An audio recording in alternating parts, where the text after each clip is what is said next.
और परमात्मा है जो इन आंखों से देखे नहीं जा सकते।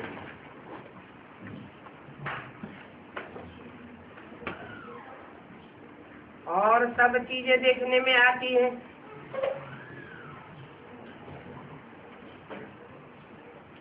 आंखों से किसको किसको नहीं देखा जा सकता? आत्मा को और परमात्मा को।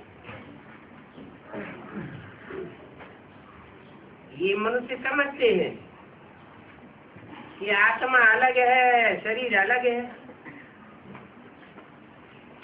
आत्मा दूर देश से आकर के शरीर में प्रवेश करती है। तुम हर एक बात को अच्छी रीत समझ रहे हो। हम आत्मा कैसे दूर देश से आती है? आत्मा भी देखने में नहीं आती है। पढ़ाने वाला बाप परमात्मा भी देखने में नहीं आता है। ऐसे तो कब कोई सत्संग में या शास्त्रों में सुना ही नहीं है। न कब सुना न देखा। अभी तुम जानते हो कि हम आत्मा देखने में नहीं आती है और आत्मा को ही पढ़ना है। आत्मा ही सब कुछ करती है, ये नई बातें हैं। इन बातों को और कोई समझा भी नहीं सकते। परमपिता परमात्मा जो कि ज्ञान का सागर है, वो भी देखने में नहीं आता है। निराकार सिर्फ पढ़ावेगा कैसे? आत्मा शरीर में आती है, वैसे ही परमपिता परमात्मा भी भाग्यशाली रथ में आते हैं। इस रथ की भी अपनी आत्मा है। वो भी अपनी आत्मा को देख थोड़ी सकता है। बाप इस रथ के आधार से आकर के बच्चों को पढ़ाते हैं। आत्मा भी एक शरीर छोड़ करके दूसरा लेती है। आत्मा की पहचान है, मगर देखी तो नहीं जा सकती है। वो तुमको पढ़ाए गए हैं, है ये बिल्कुल नई बात है। बाप भी कहते हैं कि मैं भी ड्रामा प्लान अनुसार अपने ही समय पर आकर के शरीर धारण करता हूँ। नहीं तो तुम मीठे मीठे बच्चों को दुख से कैसे छोड़ाऊं? अभी तुम बच्चे जानते हो कि तुम जाग गए हो। दुनिया में तो सभी सोए पड़े हैं। जब तक कि तुम्हारे पास आकर के समझे और ब्राह्मण बने और सत्संगों में कोई भी जाकर के बैठ सकते हैं,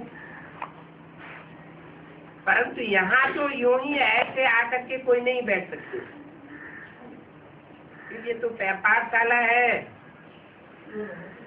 7 दिन का कोर्स लेना पड़े। बैरिस्ट्री की परीक्षा में तुम जाकर बैठो तो तुम कुछ भी नहीं समझ सकेंगे। तो ये भी बिल्कुल नई बात है। पढ़ाने वाला देखने में नहीं आता है, पढ़ने वाले देखने में नहीं आते हैं। आत्मा अंदर ही अंदर सुनती है, धारण करती है। अंदर ही अंदर निश्चय होता जाता है कि ये बात तो बरोबर ठीक है। परमात्मा और आत्मा दोनों को देखा नहीं जा सकता है। हाँ, बुद्धि से समझा जा सकता है कि मैं आत्मा हूँ। ऐसे ये भी नहीं मानते, कह देते हैं कि ये तो नेचर है। बाप आते ही हैं इस नॉलेज में तुमको बिजी करने के लिए। कर्मेंद्रियां जो धोखा देती हैं उनको भी तो वश में करना है। मुख्य ये आंखें हैं जो सब कुछ देखती हैं। आंखें ही देखती हैं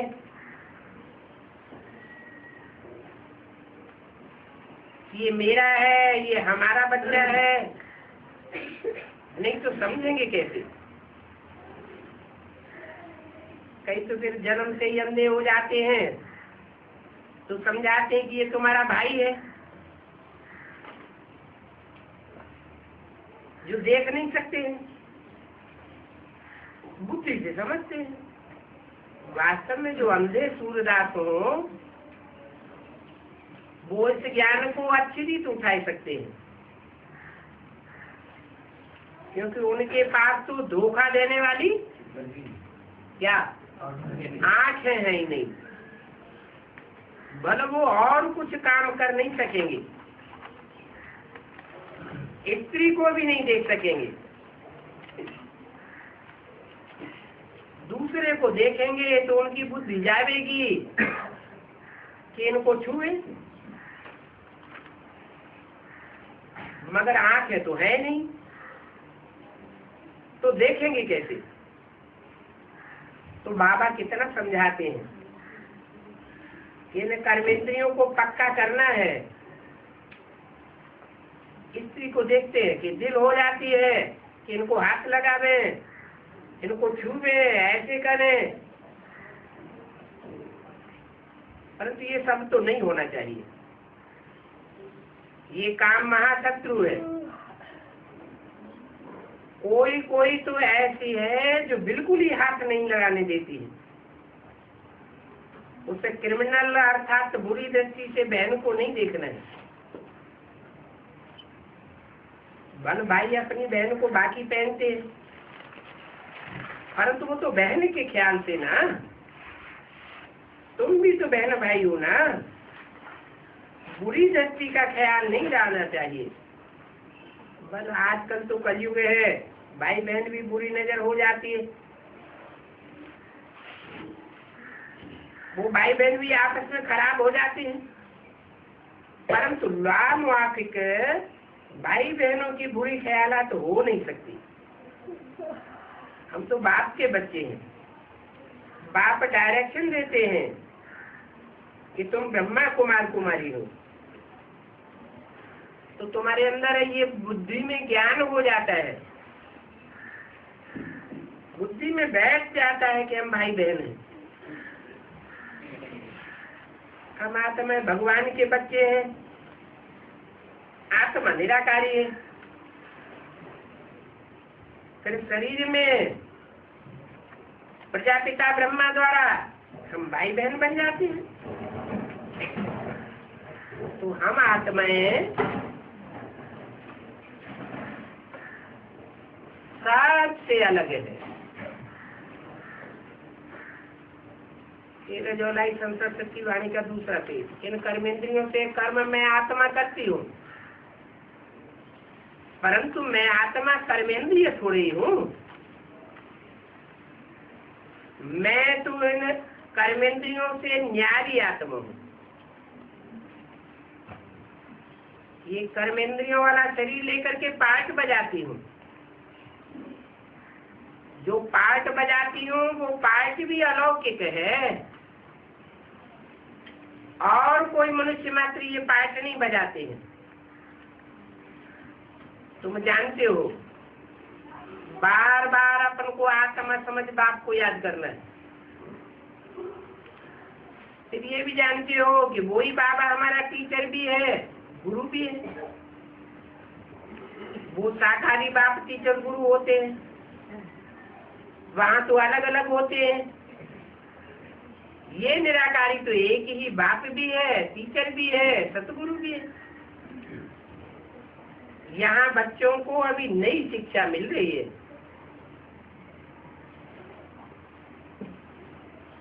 बाप, टीचर और गुरु तीनों ही निराकारी हैं। हम भी निराकार आत्मा पढ़ते हैं, तभी तो समझा जावे कि आत्मा परमात्मा अलग रहे बहुकाल, और मिलन तो फिर भी यहाँ ही होता है, जबकि बाप को आकर के पावन बनाना होता है। बाप आकर के पावन बनाते हैं, ऐसे नहीं कि आकर के ज्ञान सुनाकर चले जावे, फिर पावन तुम अपने आप बनते रहते हो। मूल वतन में आत्मा जाकर के मिलेंगे, परंतु वहां तो कोई खेल नहीं होता है, वो तो अपना घर है जहाँ पर सब आत्माएं रहती हैं। अंत में तो सभी आत्माएं वहां पर चली जाएगी। आत्माएं जो पाठ बजाती आती हैं वो बीच में वापस जा नहीं सकती है, अंत तक उनको पाठ बजाना है। चाहे कोई भी धर्म की आत्माएं हो, आदि सनातन धर्म की आत्माएं जो आदि में आती है वो अंत तक पाठ बजाती है, बीच में भी आती है, अंत तक आती रहेंगी।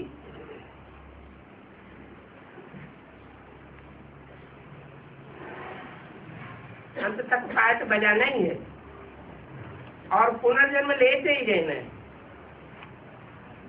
तब तक पुनर्जन्म लेते रहना है जब तक सभी आत्माएं वापस आ जाए। तो प्रधान से सतो रजो तमो में आते हैं, फिर पिछाड़ी में जाकर के नाटक पूरा होता है। तमो प्रधान से फिर सतो प्रधान बनना है। बाप सभी बातें ठीक ठीक समझाते। भक्ति तो है ही झूठी और ये ज्ञान है सत्य। सत्यम शिवम सुंदरम कहा जाता है ना, तो जरूर सत्य बोलने वाला है।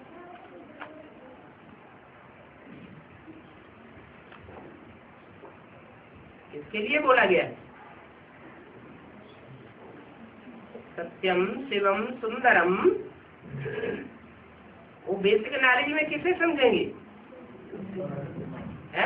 बिंदु को, बिंदु को समझेंगे। लेकिन यहाँ बोला सत्य बोलने वाले को सत्यम कहा जाता है। बोलता है तो बिंदी बोलेगी क्या?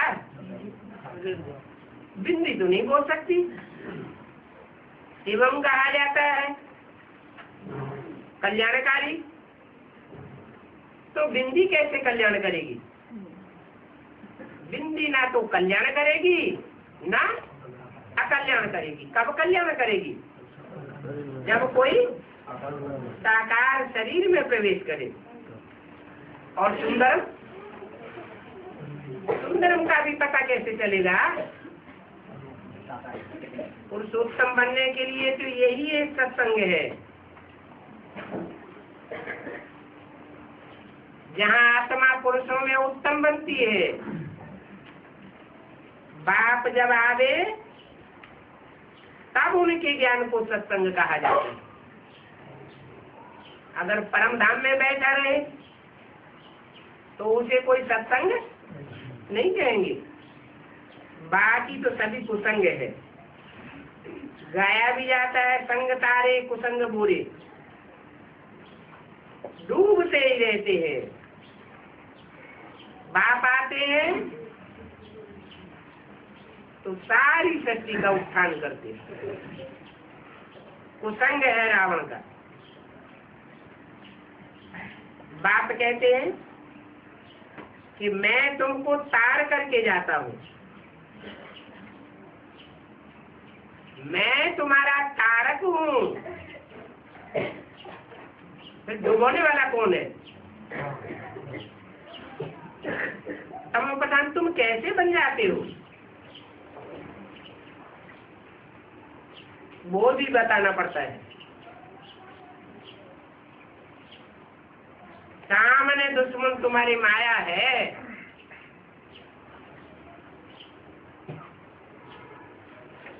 माया है दुर्जन और बाबा है सज्जन। सज्जन माना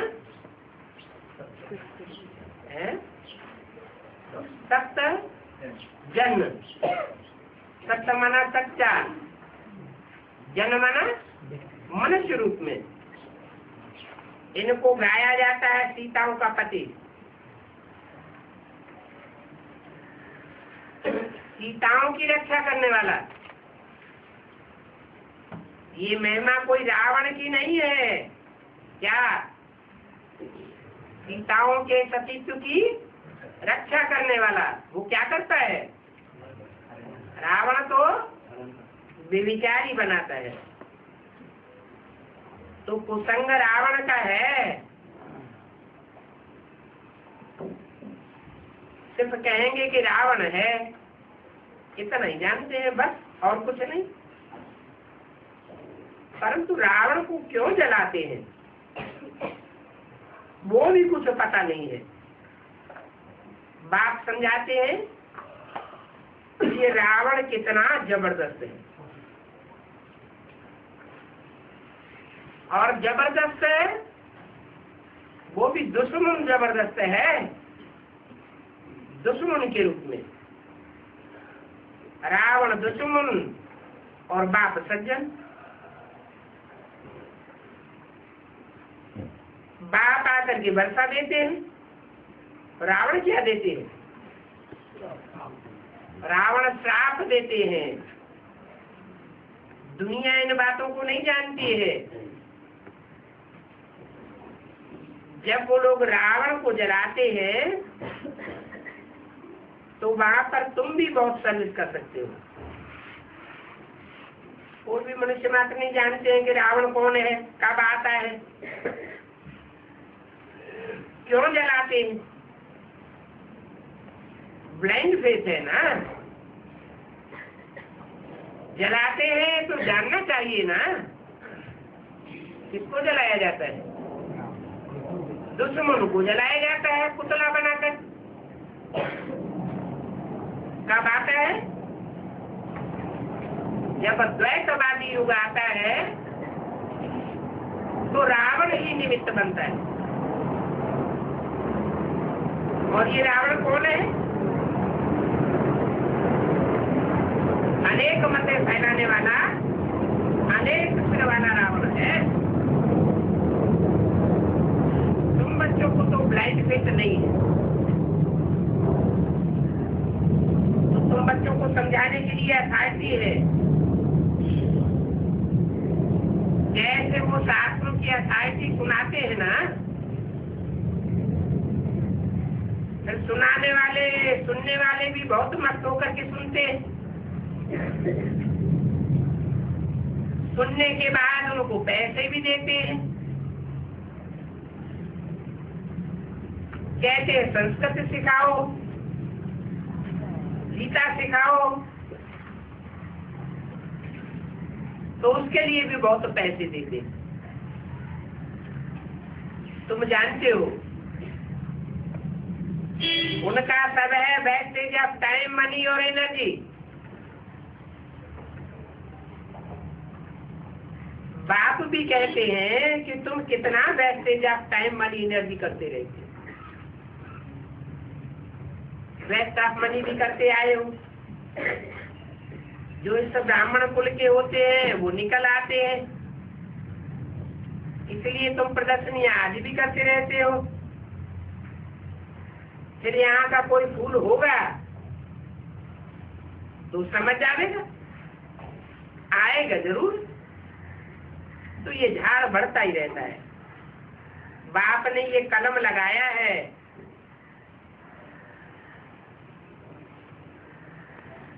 एक से ही बढ़ता रहता है।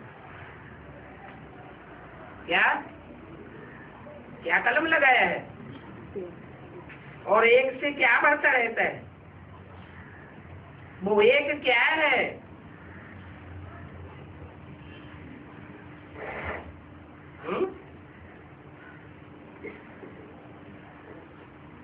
सारी दुनिया झूठों की है, रावण के चंबे में है। बाप आकर कलम लगाते हैं। कलम लगाते हैं तो क्या किया जाता है? सैंपलिंग लगाते हैं तो क्या करते हैं? एक पुराना पौधा और एक नया पौधा, तो कलम लगाई जाती है। फिर एक से ही बढ़ता जाता है। दीपावली मनाते हैं तो पहले एक ही दीपक जगाया जाता है, फिर एक दीपक से अनेक दीपक जगते जाते हैं। पहले घर वाले मानेंगे, फिर मित्र संबंधी, फिर आस पड़ोस वाले आने लगेंगे। क्या मतलब हुआ? कहाँ की बात बताइए?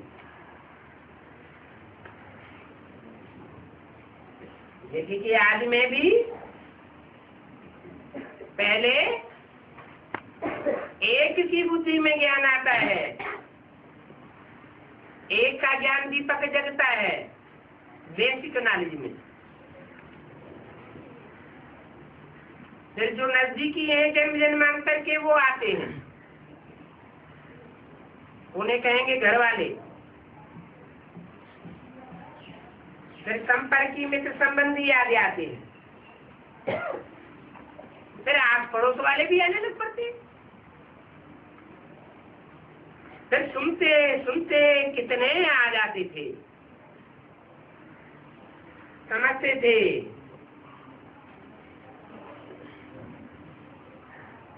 कि यहाँ भी अब सत्युग आने वाला है। परंतु इसमें पवित्रता की मुसीबत थी। उस पवित्रता के कारण ही सारा हंगामा हो गया।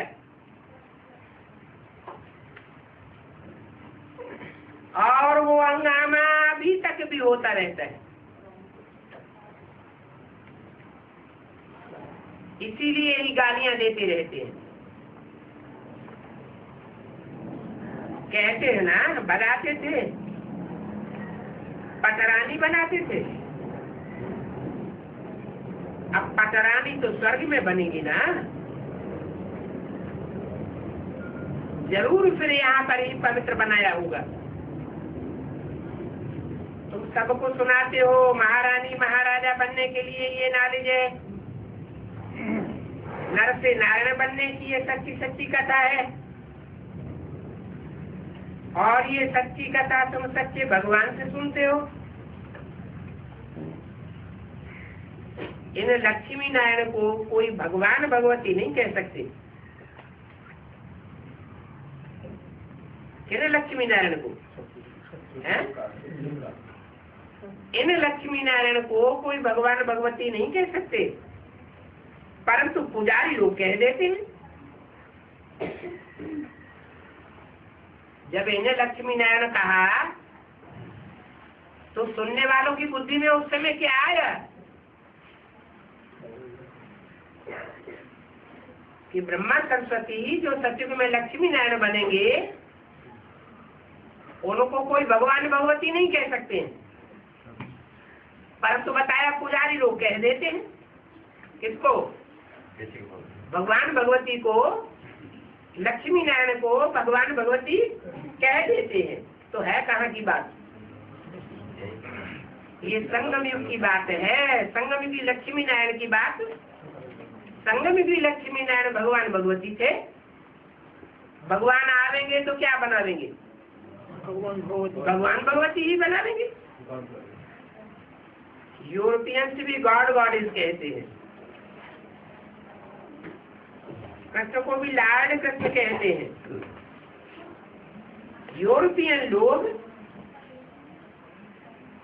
कृष्ण को गॉड फादर नहीं कहते।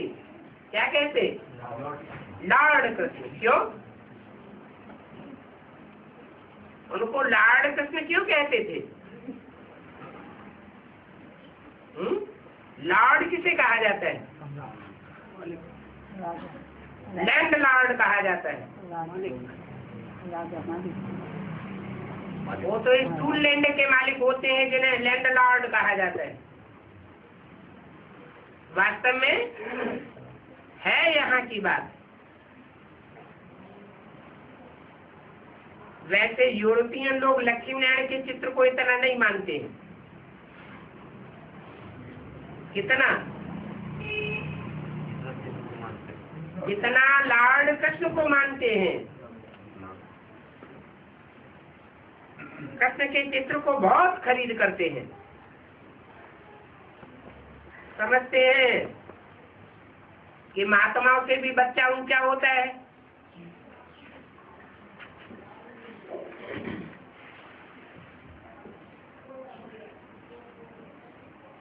जोलाई सरस्वती वाणी का तीसरा पेज। बच्चे को महात्मा समझते। उन महात्माओं ने तो घर बार आदि बना करके फिर छोड़ा है। कोई कोई होते हैं जो बाल ब्रह्मचारी होते हैं, परंतु उनको तो पता है कि काम क्रोध ये क्यों होते हैं। छोटे बच्चे को तो पता नहीं होता है ये काम क्रोध लोभ मोह क्यों होते हैं। इसलिए बच्चा महात्मा से भी ऊंच कहा जाता है। इसलिए वो कृष्ण को जाति मान देते हैं, कृष्ण को देख करके बहुत खुश होते हैं। ये भारत का लाड कृष्ण है। बच्चे भी कृष्ण को बहुत प्यार करते हैं।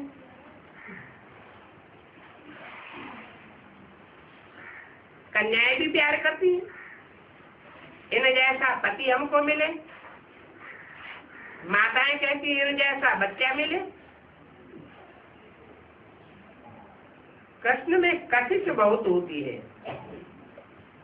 क्यों?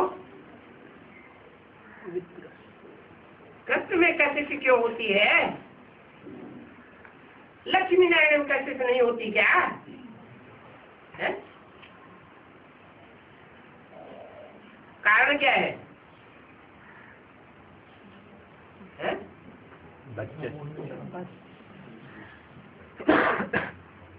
कृष्ण में कशिश बहुत होती है।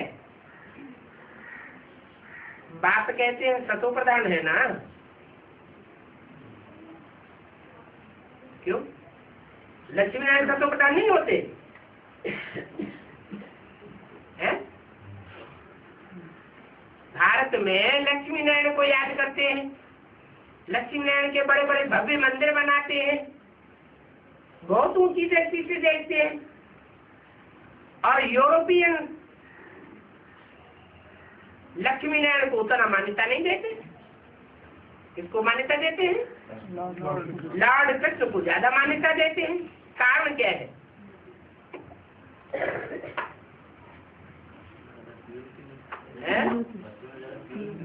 है कहाँ की बात? कैसे?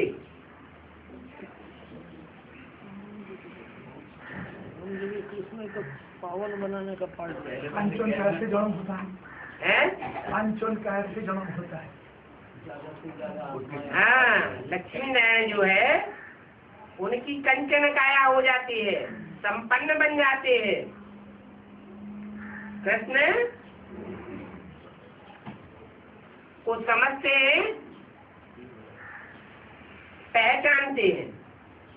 लक्ष्मी नारायण तक पहुंच ही नहीं हो पाती। छोटे छोटे बच्चे भी कृष्ण को बहुत प्यार करते हैं। कशिश होती है ना। बाप कहते हैं जितना तुम याद में रहेंगे उतना तुम सतो प्रधान बन जाएंगे। कृष्ण को याद में रहेंगे। मना जब लक्ष्मी नारायण बन जाते हैं तो शिव उसमें प्रवेश नहीं है, निराकार उसमें प्रवेश नहीं है। और जब लक्ष्मी नारायण नहीं बनते हैं तब तक शिव परमात्मा परम पिता उसमें प्रवेश करते हैं। इसलिए उसमें कशिश होती है। सारी दुनिया को कशिश होती है। पहले पहले सतो प्रधान थे तो बहुत खुशी में थे। तुम सतो प्रधान बन जाएंगे तो तुमको भी बहुत खुशी होगी। क्या? तमो प्रधान की निशानी खुद भी दुखी होगा और दूसरों को भी दुखी करेगा। सतो प्रधान होते हैं तो खुशी होती है, फिर कलाएं कम हो जाती हैं तो गिरते ही जाते हैं। तुम जितना जितना याद करते रहेंगे तो तुमको सुख बहुत फील होगा। और फिर तुम ट्रांसफर भी होते जाएंगे। सतो प्रधान रजो सतो में आते ही जाएंगे। वो ताकत, वो खुशी, धारणा बढ़ती ही जाएगी।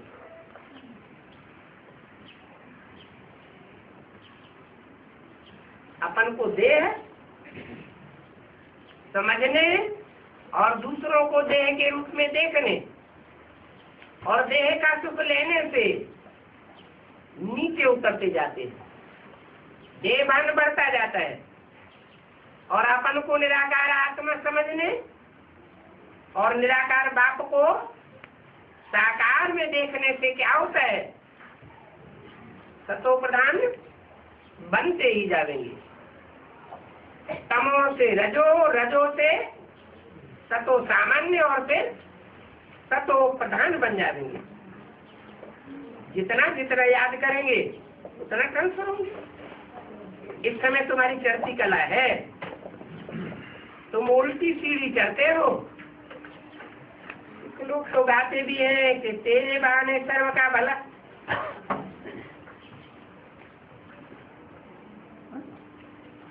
इसके बहाने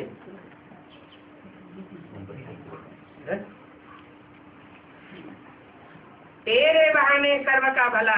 तेरे किसको कहते हैं? तुम जानते हो कि अभी हमारी चढ़ती कला होती है, याद से चढ़ती कला होती है। जितना याद करेंगे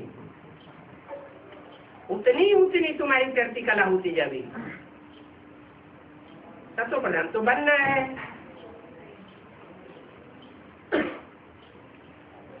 नीचे गिरते हैं तो चंद्रमा की भी एक लीक रह जाती है, फिर बढ़ते बढ़ते संपूर्ण चंद्रमा बन जाता है। तुम्हारी भी ऐसे ही है। चंद्रमा पर ग्रहण लगता है तो कहते हैं कि दे दाम तो छूटे ग्रहण।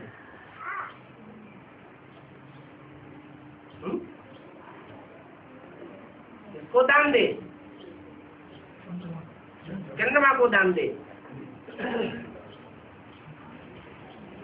इसका ग्रहण लगा हुआ है चंद्रमा पर। रावण का ग्रहण लगा हुआ है राहु का। एक है रवि और एक है राहु। राहु कैसे चंद्रमा को ग्रहण करता है? दुनिया में जो चंद्र ग्रहण होता है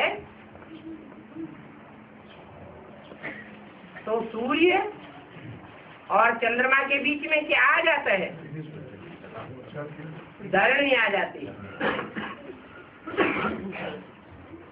तो धरणी की परछाया चंद्रमा के ऊपर पड़ती है।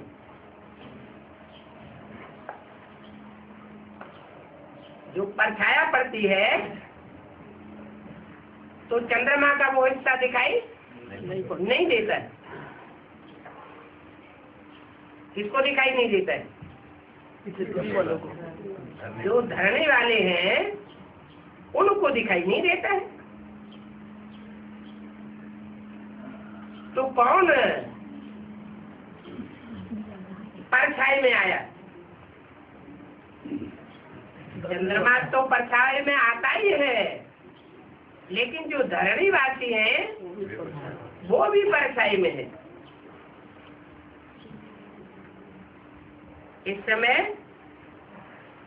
भारत पर पूरा ग्रहण लग चुका है। जब पूरा ग्रहण लगता है तो अंधेरा हो जाता है। भारत काला हो चुका है। अभी बाप कहते हैं कि 5 विकारों का दाम दो तो छूटेगा ग्रहण। किसका? किसका ग्रहण छूटेगा? भारत किसे कहा जाता है? राम वाली आत्मा को सिर्फ भारत कहा जाता, भारत माता नहीं कहा जाता। भारत माता भी कहा जाता है। ब्रह्मा तो क्या बनता है? ब्रह्मा ही तो विष्णु बनता है। वैष्णवी देवी बनती है तो भारत माता शिव शक्ति अवतार गाया हुआ है। भारत माता भी है तो जरूर भारत पिता भी है। तो भारत काला हो चुका है। भारत माता काली हो चुकी है ऐसे नहीं कहा। क्या कहा? भारत काला हो चुका है। तो बोला तेरे बहाने सर्व का भला। भारत काला हो चुका है तो अकेला भारत काला हो चुका है क्या? अकेले काला होना होता है क्या? भारत के साथ और कौन है?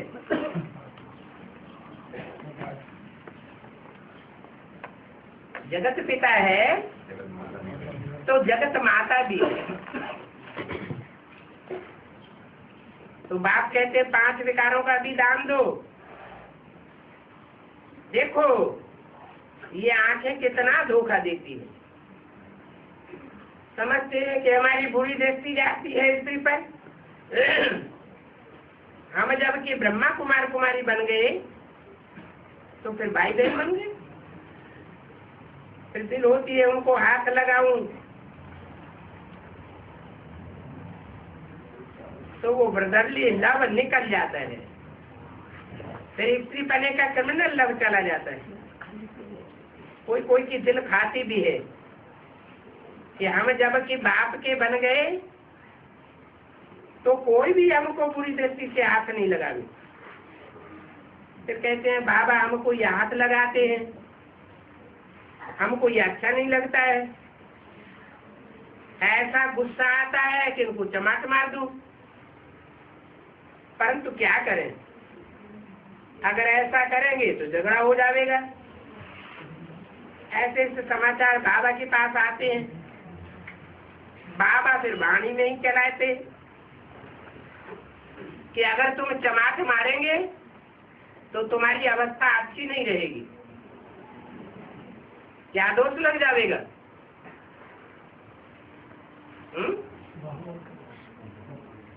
बाहुबल चलाने का दोष लग जाएगा। तुम्हारे ऊपर तो जिम्मेवारी है किस बात की?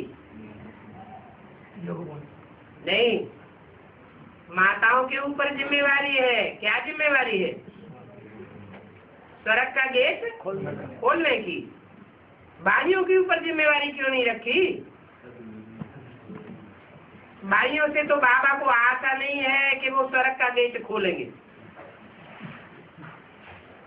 तो बाप कहते हैं तुम्हारी जिम्मेवारी है। तुम अगर बाहुबल चला देंगी तो झगड़ा हो जाएगा। झगड़ा हो जाएगा तो जो थोड़ा बहुत ज्ञान में चलते हैं वो भी टूट पड़ेगी। अवस्था नीचे चली जाएगी। भले मुरली तो बहुत अच्छी चलाते हैं, बहुतों को समझाते हैं, परंतु अंदर से देखा जाए तो अवस्था बिल्कुल नहीं है। ऐसे भी बहुत हैं, क्लास करने और करवाने वालों को भी बुरी नजर से देखते हैं।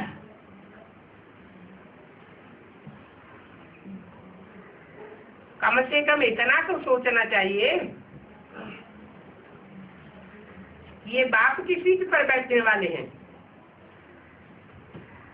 बहुत ऐसे भी हैं जो खराब भी हो पड़ते हैं। बाबा के पास समाचार तो सभी आते रहते हैं। ऐसे ऐसे भी समाचार आते हैं जो बाप बच्ची को खराब कर देते हैं। एक तो इस पर केस भी हुआ था। एक बाप ने बच्ची को खराब किया तो बाप बोला कि ये तो मेरा ही पैदा किया हुआ फूल है ना, तो हमने ही इसको काम में लिया तो क्या हर्जा हो गया। देखो कितनी गंदी दुनिया हो गई है। बच्चे समझते हैं कि मंजिल बहुत ऊंची है, बाप की याद में साल्वेंट होकर के रहना है। हम तो ब्रह्मा कुमार कुमारी हैं, हमारा तो रूहानी कनेक्शन है, हमारा कोई ब्लड कनेक्शन नहीं है। वैसे तो खून से सभी पैदा होते हैं, सत्युग में भी ब्लड कनेक्शन नहीं है। क्या कहा?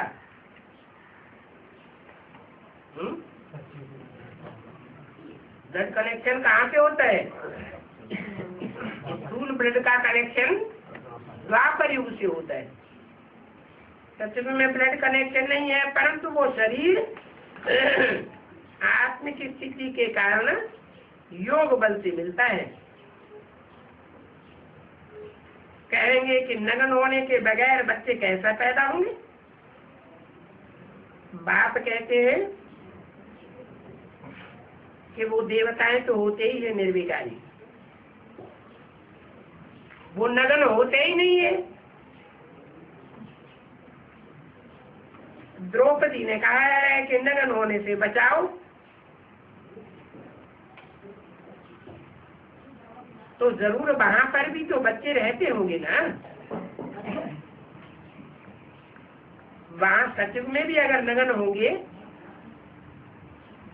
तो फिर वहां भी रावण राज्य हो जाए। फिर तो यहाँ में और वहां में कोई फर्क ही नहीं रह जाएगा। ये सारी समझने की बातें हैं। शरीर में विकृति पैदा होती है। कब पैदा होती है विकृति? जब आंख कला कम हो जाती है, आंख कलाएं सिर्फ रह जाती हैं। कब? द्वापर युग में। समझने की बातें हैं। बैलेंस बिगड़ जाता है। तो देखो, बुरी दृष्टि मिट जाने में बहुत मेहनत लगती है। कॉलेज में लड़के लड़कियां अगर इकट्ठे पढ़ते हैं तो बहुतों की क्रिमिनलाई हो जाती है। बच्चों को समझाना है कि हम गॉड फादर के बच्चे हैं, तो सभी आपस में भाई बहन हो गए। फिर हम बुरी नजर क्यों रखते हैं? सब कहते भी हैं कि हम ईश्वर की संतान हैं, परंतु ऐसे ही बिना समझे कह देते हैं। कैसे ईश्वर की संतान बने, कब बने, वो कुछ भी नहीं जानते। अभी तुम जानते हो कि आत्माएं तो ही निर्विकारी संतान है। ईश्वर की संतान कितनी होती है? 500-700 करोड़। वो निर्विकारी संतानें हैं तो 4.5 लाख निकलते हैं जो ईश्वर की संतान बन पाते हैं, अपन को आत्मा पक्का कर पाते हैं। बाप जरूर रचयिता है इसका रचयिता है। आत्मा रची जाती है क्या? आत्मा रची नहीं जाती है, लेकिन आत्मा समझा जाता है। पहले हम आत्मा अपन को समझते नहीं थे और अब अपन को आत्मा समझते हैं। तो आत्मा पक्का करने के लिए, 100% आत्मा बनने के लिए पहले एक सैंपल भी चाहिए। तो जो सैंपल बनता है वो रचयिता कहा जाता है। बाप जरूर रचयिता है, तो जरूर साकार में ही ब्राह्मण रचेंगे। वो हो गई एडॉप्शन। गॉड के बच्चे। मनुष्यों की बुद्धि में ये बिल्कुल नहीं आता है कि प्रजापिता ब्रह्मा द्वारा सृष्टि कैसे रची जाती है, कैसे रची जाती है। सिर्फ इतना कह देने समझाने मात्र से सृष्टि रची जाती है कि हम हैं आत्मा, तुम हो आत्मा। कहने मात्र से आत्मा आत्मा भाई भाई बन जाते हैं क्या? नहीं, प्रैक्टिकल धारणा में वो बात चाहिए।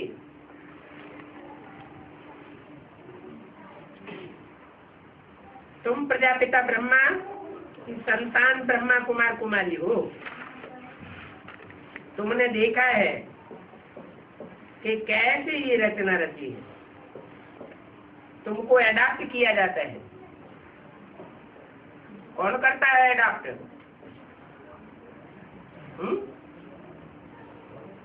बाप एडाप्ट करता है। तो तुम बहुत भाई बहन ठहरे। बुरी नजर की बात निकल जाती है, निकल जाना चाहिए। जुलाई 67 वाली का चौथा पेज। तो इससे क्रिमिनल आई को निकलने में बहुत दिक्कत होती है। ऊंच पद पाना है तो ये मेहनत भी करनी पड़े। क्या सिविलाई बनाने की मेहनत करनी पड़े। कोई कोई के अंदर जैसे कि चंचलता होती है।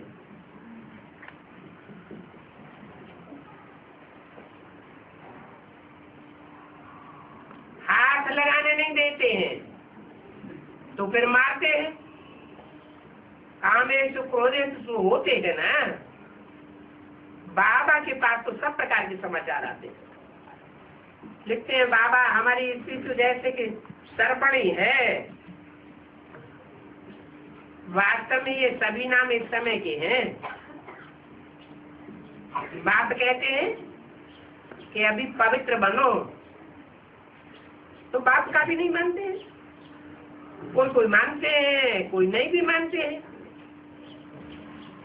मेहनत बड़ी भारी है। मेहनत के बिना ऊंच पद कैसे मिलेगा? तो बच्चों को बहुत खबरदारी रखना है इस बात की। आत्मा आत्मा भाई भाई बनने की।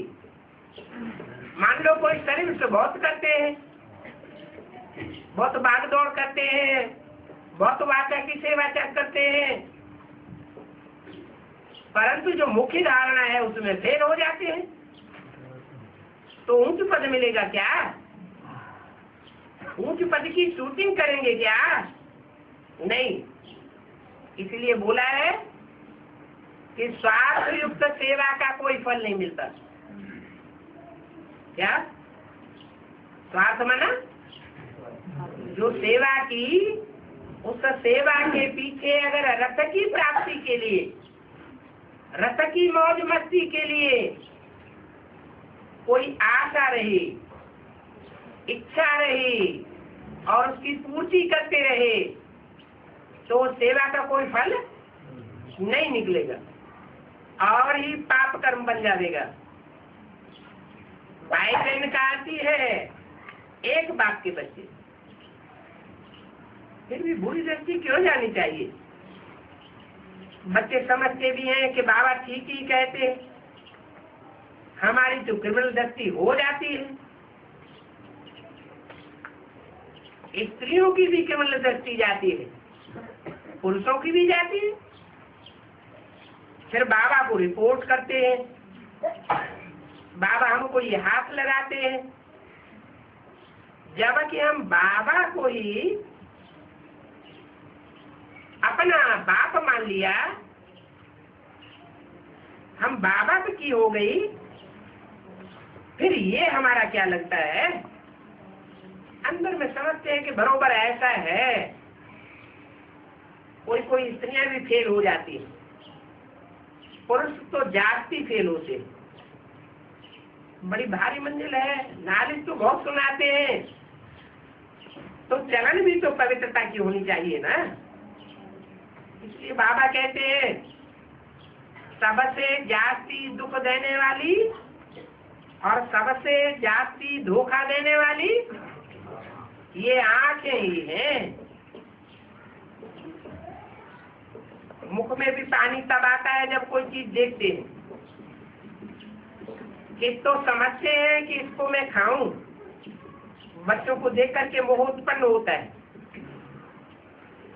ऐसे नहीं कि उसको उसे कहेंगे कि आंखें धोखा देती है। किसको?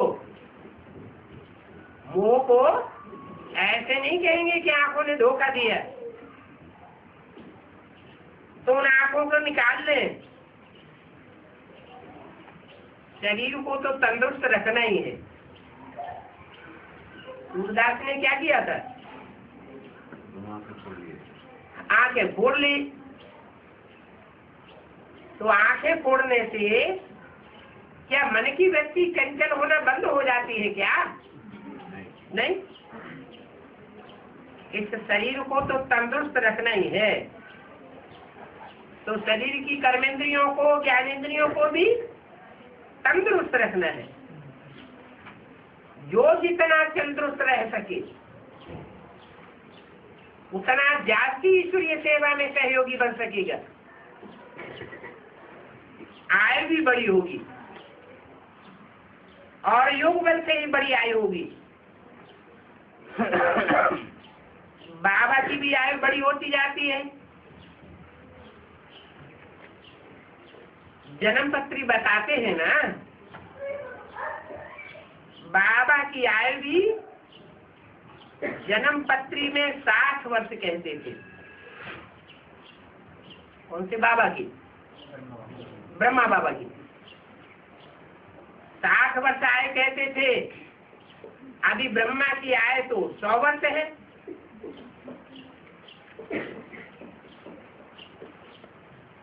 तो 60 वर्ष में कैसे खलास हो जाएगा? तो आयु बड़ी हुई ना। 100 वर्ष आयु हुई क्या है? 100 वर्ष आयु तो नहीं हुई। तो कौन से ब्रह्मा की बात है? जिस ब्रह्मा के संकल्पों से सृष्टि रची गई। ब्रह्मा की आयु 100 साल कब पूरी हुई? 87 में। 87 में उनकी 100 साल आयु पूरी हुई थी। और शरीर छोड़े कितना साल हो गया? 87 से 20 साल पहले ही उन्होंने शरीर छोड़ दिया था। तो 100 साल तो पूरी आयु हुई नहीं। तो कहाँ का गायन है? किसका गायन है? प्रजापिता सन 36 में 7 साल का वानप्रस्थी अवस्था का था। उसमें शिव ने प्रवेश किया। तो 76 में आकर के 100 साल आयु शरीर से पूरी होती है।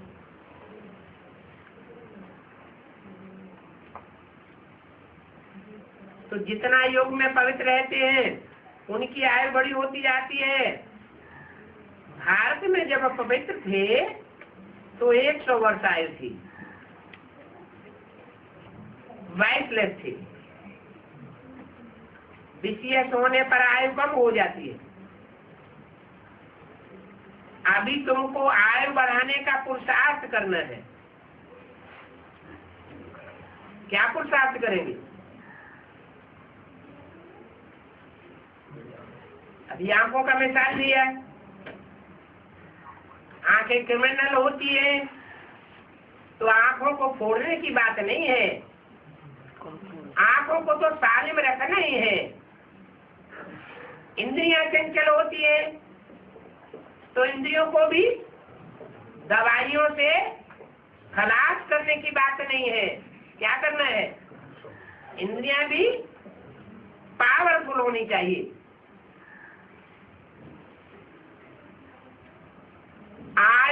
पाने का पुरुषार्थ करना याद से ही होगा। याद से तुम पवित्र सतो प्रधान बन जाएंगे। तुम जानते हो कि हमारी आयु बड़ी होगी। आयु आत्मा की होती है या शरीर की होती है? आयु तो शरीर की होती है। शरीर आयुष्मान बनेगा तो इंद्रियां भी आयुष्मान होंगी या नहीं होंगी? होंगी। तो देखो आंखें कितना नुकसान देने वाली है। मंजिल बहुत बड़ी है, ऐसे मत समझो। कोई समझते हैं कि हम तो बहुत चक्कर लगाते हैं, हम बहुत दौड़ धूप के सेवा करते हैं। बाप कहते हैं ऐसे मत समझो कि हम बहुतों को समझाते हैं तो हमारा बहुत ऊंच पद बन जाएगा। नहीं, जो अंदर में कशिश होती है उसकी भी संभाल करनी है। सेकंड में जीवन मुक्ति पाने का उपाय तो बताते हैं, परंतु बच्चों को मेहनत बहुत करनी है। बाप कहते हैं मैंने हथेली पर सौगात लिया लाई है, बैठ की सौगात लाया हूं। हथेली पर सौगात लाया हूं कैसे? हथेली मैंने क्या? बुद्ध रूपी हथेली है। बुद्ध रूपी हथेली में तुमको सौगात दिखाते हैं। ये रही स्वर्ग की सौगात, नई दुनिया की सौगात। परंतु उस नई दुनिया में जाने के लिए ऐसा फिर लायक भी बनना पड़े।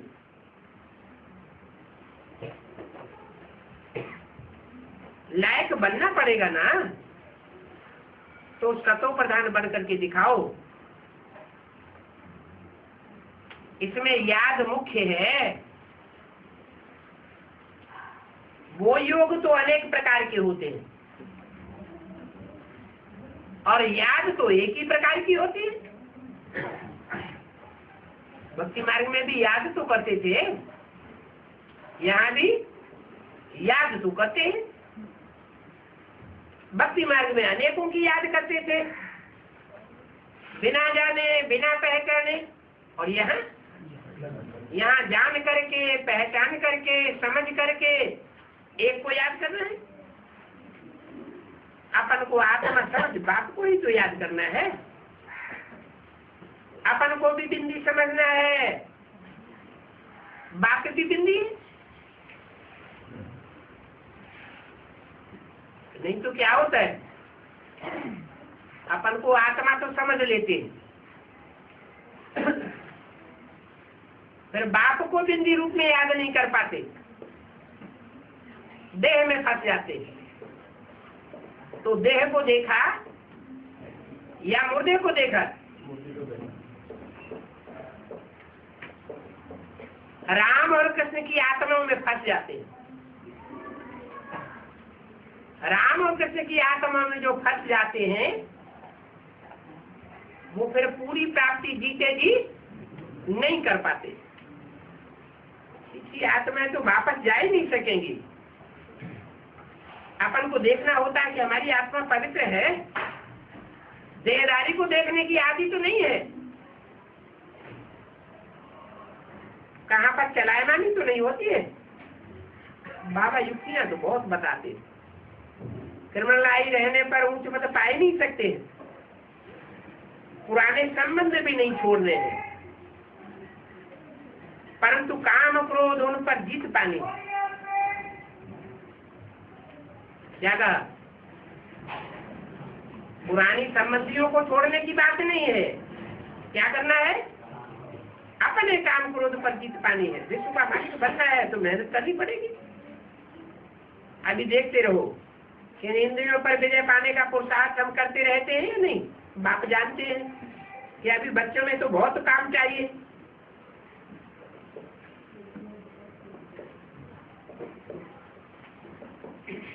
क्या चाहिए? वो तो काम चाहिए। माना बुद्धि काम में लगी रहेगी तो चलायमानी नहीं होगी। तूफान तो जरूर आते रहेंगे। कोई 100 वर्ष का बूढ़ा भी होगा तो भी उनको माया तूफानों में लाती रहेगी। बच्चों को कितना खबरदार करते हैं, तो खुशी में भी लाते हैं। बाबा आप हम बच्चों को पढ़ाते हैं, पति से पावन बनाने के लिए आते हैं, तो अपने में 2 गुण जरूर लाने चाहिए।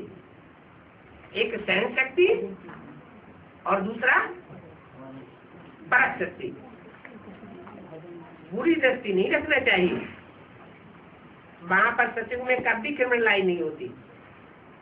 यहाँ रावण राज्य में तो क्रिमिनलाई होती है। हाथ पे नहीं होना है, बहुत बहादुरी चाहिए। पान का बीड़ा बच्चों ने उठाया है।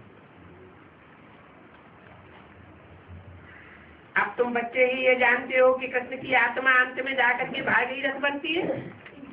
क्या था?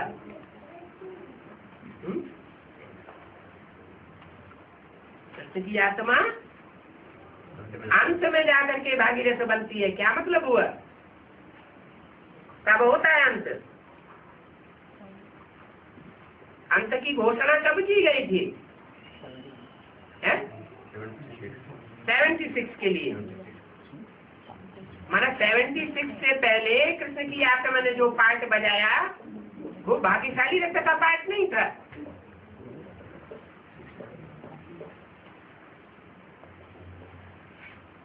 तो कृष्ण की आत्मा अंत में जाकर भागीरथ बनती है, जिसमें ही बाबा प्रवेश करते हैं। नाम तो वो नहीं हो सकेगा ना। कौन सा नाम? दादा लिख रहा है। शरीर बदलेगा तो नाम भी बदल जाएगा। नाम तो जरूर दूसरा ही होगा, वही नाम थोड़ा ही होगा। बाप कहते हैं मैं बहुत जन्मों के अंत में आकर के इनमें प्रवेश करता हूँ। तुम जानते हो कि बाप बिना स्वर्ग की स्थापना और कोई कर ही नहीं सकता। ऐसे नहीं कि ब्रह्मा के तन में स्वर्ग स्थापन करता हूँ, नहीं। फिर ब्रह्मा शरीर छोड़ जाएगा तो ब्रह्मा कुमार कुमारी स्वर्ग स्थापन करेंगे? नहीं, मैं ही आकर स्वर्ग की स्थापना करता हूँ। ओम शांति।